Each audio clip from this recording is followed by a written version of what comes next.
मित्रांनो, आज मी तुम्हाला सांगणार आहे सोयाबीनचे टॉपचे 3 वाहनं जे तुमच्या समोर आहेत. तर तिसऱ्या क्रमांकावर येते करिश्मा, जी 2016 मध्ये लॉन्च झाली आहे. 85 ते 90 दिवसामध्ये ही काढणीस येते. पुन्हा आणखीन पानाचा आकार लांब आहे आणि शेंगा फुटण्याचं प्रमाण एकदम कमी आहे. येलो मोजेकला पण प्रतिकारक शक्ती चांगली आहे. तर मित्रांनो, 2 नंबरवर येते करिश्मा 999, जिला पांढरे फुलं येते, तर पानाचा आकार गोल आहे. 95 ते 100 दिवसात ही काढणीस तयार होती. शेंगा फुटण्याचं प्रमाण पण एकदम कमी आहे.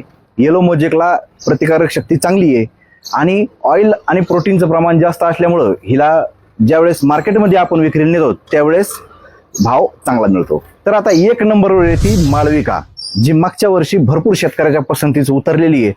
चांगला ॲव्हरेज शेतकऱ्याला मिळालेलं आहे. ह्या सोयाबीनला 3 आणि 4 दाण्याच्या शेंगा येतात आणि शेंगा फुटण्याचं प्रमाण पण कमी आहे. काढणीच्या वेळेस 95 ते 100 दिवसात काढणीस तयार होती आणि ऑइल आणि प्रोटीनची मात्रा जास्त असल्यामुळं दाणे टपोरे होते, तर दाण्याचं वजन भरतंय आणि ज्या वेळेस आपण मार्केटमध्ये विक्रीला नेतो त्यावेळेस पण हिचं भाव आपल्याला चांगला मिळतोय. त्याचं कारण फक्त ऑइल आणि प्रोटीनची मात्रा जास्त आहे.